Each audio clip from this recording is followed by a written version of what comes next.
the book that I'm quite excited to talk about today with you is Aristotle's Nicomachean Ethics, which the freshmen read it, and it's also read in the Graduate Institute Politics and Society tutorial.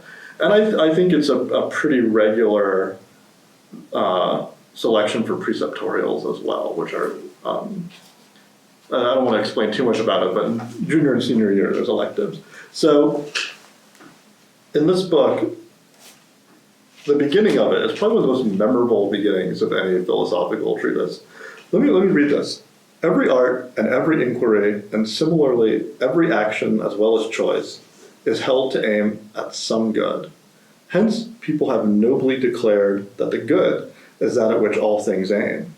But there appears to be a certain difference among the ends. Some ends are activities, others are certain works apart from the activities themselves, and in those cases in which there are certain ends apart from the action, the works are naturally better than the activities. Now, since there are many actions, arts, and sciences, the ends too are many. Of medicine, the end is health, of shipbuilding is ship, of generalship victory, of household management wealth, and in all things of this sort that fall under some one capacity. For, just as bridle making and such other arts as concern equestrian gear fall under horsemanship, while this art and every action related to warfare falls under generalship, so in the same manner, some arts fall under one capacity, others under another. In all of them, the ends of the architectonic ones are more choice-worthy than all those that fall under them, for these latter are pursued for the sake of the former. So I think in this passage, which is the first one in the whole book, you can see all of Aristotle's strengths as a writer and thinker, and see what makes him so charming and, in a sense, seductive or beguiling, but also what makes him so, at times, very obscure and difficult. So you can just think of what he says in the first sentence, that every pursuit is believed to aim at some good. Therefore, some people have beautifully said that the good is that at which all things aim. And so right there at the beginning, you have what appears to perhaps be a promise that you're going to read a book about a comprehensive kind of good that can explain and function in all of human life.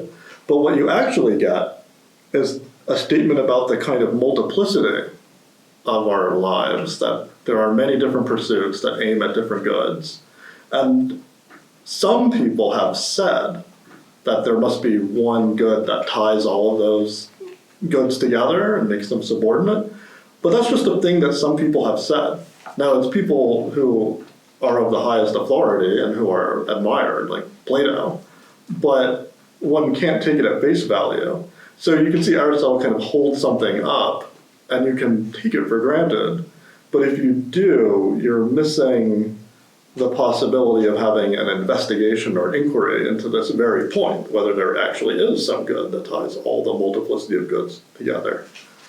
And then in the next passage, he says you go from these kind of lofty heights, thinking about the good that may be above all other goods. You go down right to the most down-to-earth and practical things. And he says something that is so commonsensical that in all of the he calls them arts there, but the Greek word is technai, and it doesn't mean something like fine art precisely, but any kind of craft or productive sort of art, and the fine arts as well, because sculpture making produces a sculpture, just like shoemaking produces a shoe at the end. In all of these, there's a kind of structure, a hierarchical or subordinating structure, where in bridle making, for a horse, that falls under the art of horsemanship, right? Because no one would just make a bridle if there weren't people riding horses, and the people riding horses say, hey, I need to control the horse. Can you make something that will do that for me? And you get the bridle.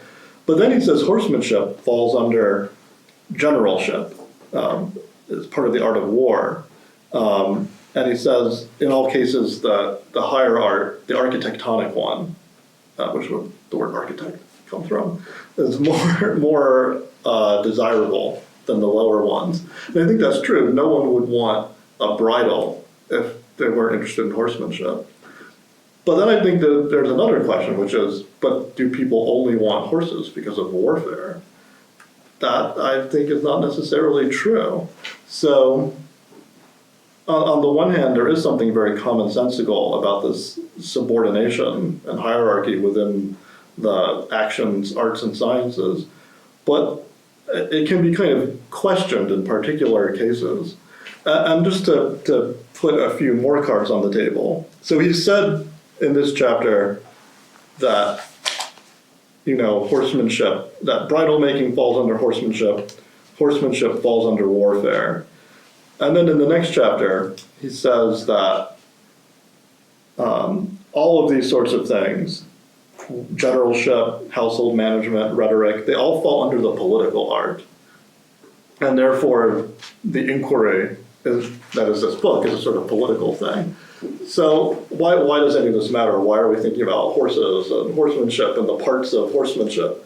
Well, I think in this case, since we're trying to figure out what the human good, maybe it's too big to think about what the universal good is. That's a bit to chew up. But if we just want to think about the human good, probably the art that claims to supervise the human good is the political art.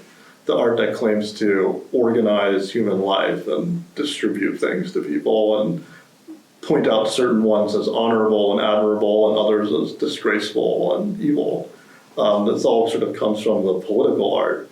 So we could wonder then about human beings and we could say, well, maybe human beings are like horses. And then in which case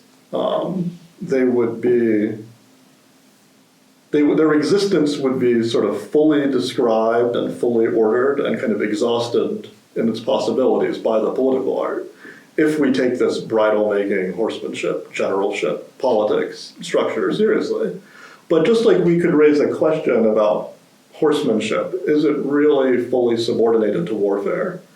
Sure, bridle-making is definitely subordinated to horsemanship, but is horsemanship subordinated to warfare? And it seems like it isn't, because people ride horses for agricultural purposes, or they ride them for transportation or for entertainment. And furthermore, the horse itself is a living thing that has its own purposes and goals in life and its own desires. And it would be hard to say that horsemanship in every case sort of honors the integrity of the horse. And I think it's easy to say that in warfare, that is probably something the horses, they're not looking forward to that. I don't think the horses really necessarily would agree that that's an activity that is aimed at their benefit, or in which that they're anything but, an instrument like the bridle. So I think you could wonder the same thing about human beings. Sure, perhaps the political art claims to be the art that is definitive of the human being's aims and purposes, and thus the thing that would determine perhaps what virtue is, what the good human life is, what happiness is. But you could wonder if human beings have aspects that can't fully be politicized or can't fully be accounted for under the political heading, in the same way horses have aspects that can't perhaps fully be accounted for under horsemanship and warfare. And so then we get the statement, this inquiry is in a certain sense a political inquiry, but perhaps not in every sense. And that's, again, another question that kind of gets raised at the beginning of the book.